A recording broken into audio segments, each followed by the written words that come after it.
All right, so the cheering isn't for me. It's to introduce you to a new superhero. We're bringing out a new superhero today, and not just one, but a whole variety of superheroes are going to be introduced today. It doesn't have chrome, it doesn't have a longer battery life, and we gave up the ability to punch through walls, so I'm sorry about that one. But before we talk about the new superheroes, I want to talk about the old heroes. So if you'll join me, if you feel safe, let's close our eyes together, and let's take a breath in and out through our mouth. We'll do two more. In, out, in, out. Now, in your mind's eye, picture your phone and go to the phone screen that has all those open apps and just start swiping up. Close the Instagram, close the Gmail, close the budgeting software. And now let's start closing the other things that are working in our mind right now. Close those pesky thoughts about the test coming up. Close the pesky thoughts about the relationship or the money. And see a fuzzy screen which recognizes all of the other stuff that's happening in your life. Just swipe up on that. Oof. And now with a clear phone screen and a clear mind, I want you to allow your mind to bring a picture to you when I say a word. And that word is hero. What comes up? What do you see? Is it a person? Is it a situation? Is it a feeling? What is it that you're seeing right now? Do you smell something? Is it exciting or is it really calm? All right, go ahead and open your eyes again. I want to talk for a minute about what you might have just seen. And this is based on the narratives, the stories, like we heard from our earlier speaker, about what we are told a hero is. You may have seen a superhero, right? Iron Man punching through a wall, or Thor with his hammer, or superheroes saving Lois Lane. Or maybe you saw a career hero. A career hero is Mother Teresa. A career hero is Gandhi. Their entire life somehow seems to be heroic. I'm not quite sure how that is. If you saw a career hero, raise your hand. All right. You might also be looking at a family hero. We've heard about mothers or fathers, aunties or relatives. If you saw a family member as a hero, raise your hand. Okay. You could have also seen a hero which is aspirational in nature. An aspirational hero is somebody like, I want to be them one day. Look at the money, look at the fame. I would like to be them, not because of what they do for others, but because of who they are. My life, I would like to be like their life. How many of you saw an aspirational hero in your mind? Okay. Now, this is a question that I think is really important. How many of you saw yourself when you had that moment? Good. I like this. No, this is good. This is the reason why I come to Hero Roundtable every year. This is the reason why I participate and engage and spend time. And that's because we should be seeing ourselves when we think about a hero. And my question to us today is why?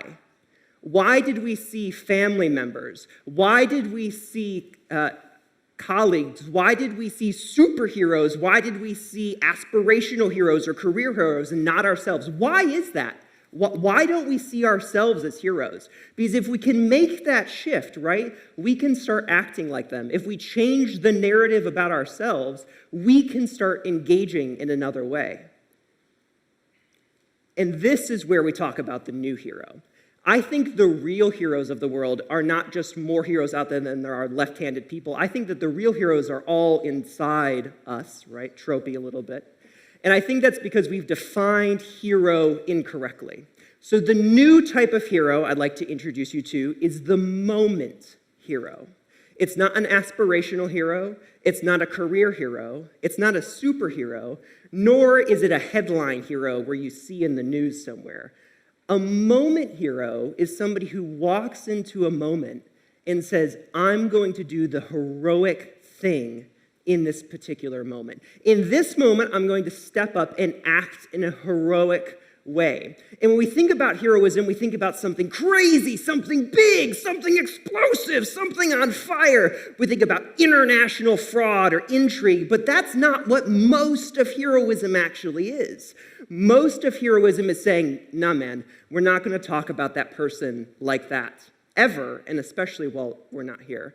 A hero acting in a heroism way is the one who walks down the street and stops to pick up the trash. Somebody who's acting in a heroic way is somebody who steps into the moment and says, I'm going to do the right thing here. I'm not going to take that drink.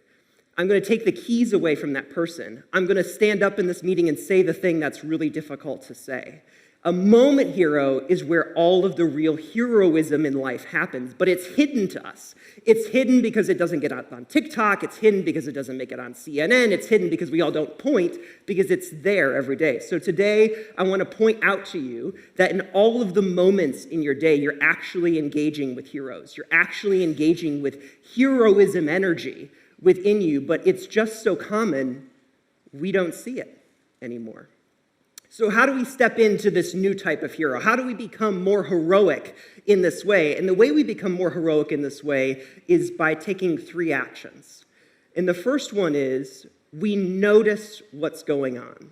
We're present. So many of us wake up in the morning, hit the alarm clock, and launch right into robot mode, right? We go like, gotta get the clothes on, gotta get to the office, gotta get to school, gotta make that money, gotta clean up this mess, gotta work with the kids, gotta do the house project, right? We're right in robot mode, we don't even notice. If you are in robot mode, you are not acting in a heroic way. Like, very few heroes that we think about in our brains are robots, right? They're all real people doing real things.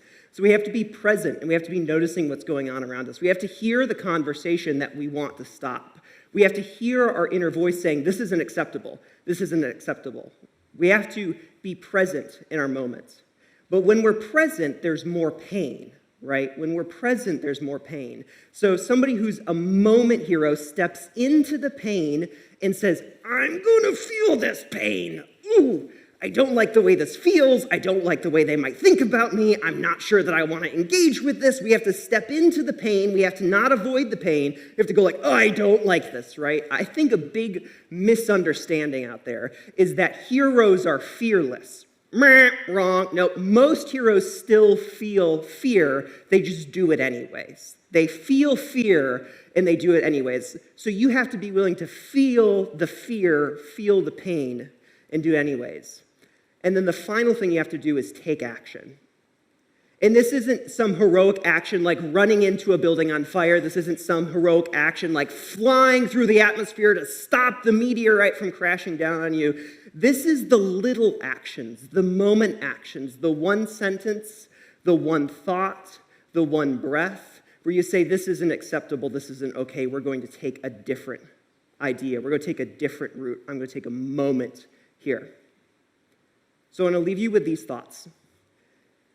When you think about a hero, maybe you could start seeing yourself, your face, your friends, your family. Maybe these people are the heroes that you run into every day and you just don't recognize them. Maybe we're missing the heroes which are around us but are just in disguise all of the time.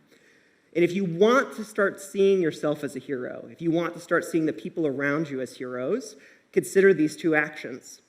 Number 1, by the end of the day, right, we're in the morning, so you still have the rest of the day, find an opportunity to be a momentary hero, right? That you don't have to find a cat stuck in a tree to do this, right? You just have to be part of a conversation and lean in. Or you have to see somebody standing alone across the room and they're looking scared and you walk up to them. Find an opportunity between now and the end of the day to be a momentary hero.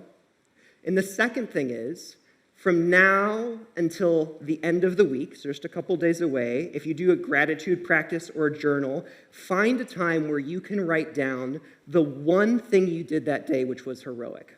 The one time you were a momentary hero. Because when you do this, you're training your brain to look for these things throughout the course of the day, to be tuned to find opportunities. So many of us think that we can't be heroes. That's for somebody else. I don't engage in that. Really, that's not the case. It's not crazy to think you're a hero. It's not bold to think you're a hero. It's not unrealistic or egotistical to define yourself as a hero. It's realistic. It's true because in this year's model of a hero, the moment hero, we can all qualify to do that. Thank you.